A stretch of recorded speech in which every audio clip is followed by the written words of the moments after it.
Assalamualaikum warahmatullahi wabarakatuh. Hai teman-teman semua, jumpa lagi dengan saya Caca. Bagaimana kabar kalian hari ini? Semoga dalam keadaan sehat selalu ya teman-teman semua. Nah, hari ini kita akan belajar tema 8, daerah tempat tinggalku, subtema 2, keunikan daerah tempat tinggalku, pembelajaran 2. Ayo teman-teman, kita berdoa terlebih dahulu ya sebelum belajar. Berdoa, dimulai. Berdoa, selesai. Nah sekarang, siapkan alat tulismu, siapkan buku tulismu, dan buku cetakmu teman-teman. Sudah? Oke. Semangat belajar teman-teman. Kompetensi dasar pada pembelajaran 2 terdiri dari muatan pelajaran IPA, Bahasa Indonesia, dan SPDP. Kegiatan pembelajaran yang akan dilaksanakan yaitu mencari tahu berbagai karya tari dari berbagai daerah di Indonesia, membaca teks cerita fiksi, mengidentifikasi tokoh-tokoh pada cerita fiksi, baik tokoh antagonis dan tokoh protagonis, serta mengidentifikasikan pengaruh gaya terhadap gerak benda. Muatan pelajaran yang pertama adalah SPDP. Kita akan belajar mengenal tarian daerah di Indonesia. Kita tahu bahwa setiap daerah di Indonesia memiliki ragam keunikan tersendiri. Misalnya daerah tempat tinggal Dayu, yaitu Bali. Bali terkenal dengan tarian-tariannya yang indah.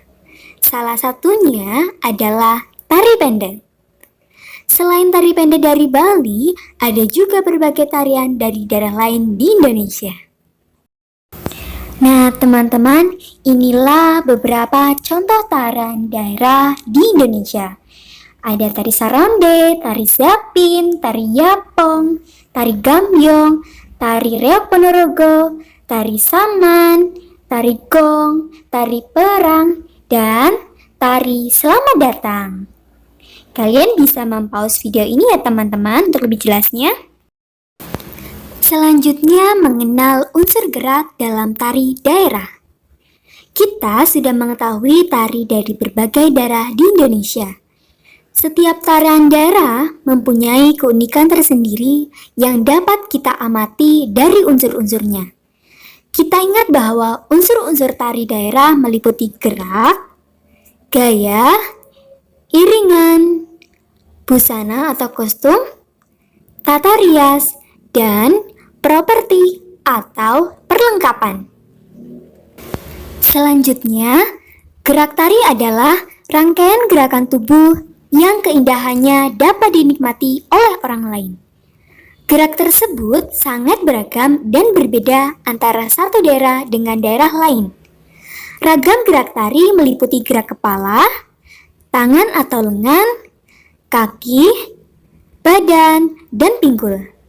Nah, teman-teman dapat mengamati contoh ragam gerak tari dari berbagai daerah berikut. Selanjutnya mengenal jenis tari di Indonesia. Jenis tari di Indonesia ada dua. Yang pertama, tari tradisional dan tari kreasi baru. Tari tradisional adalah tarian yang telah mengalami perjalanan sejarah yang cukup lama.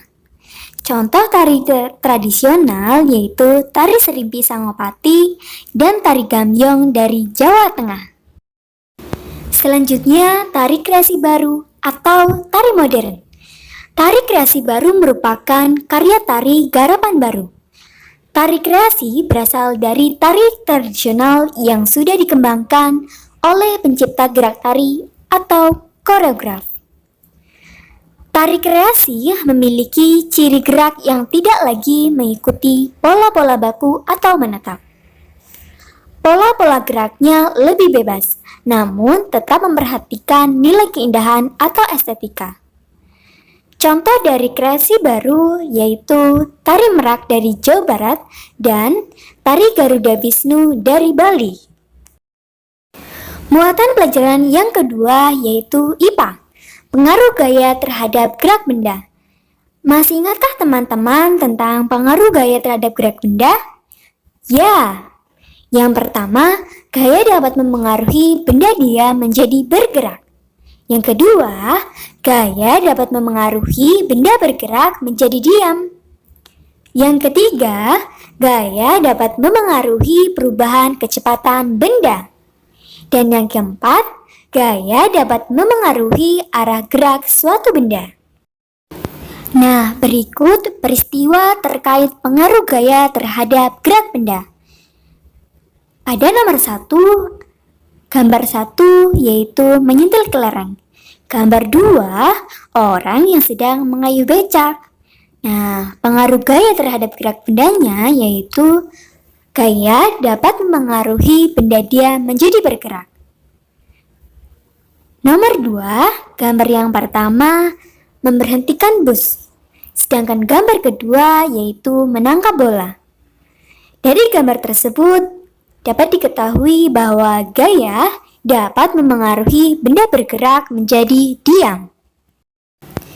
Contoh selanjutnya yaitu gambar 1 mendorong meja bersama teman.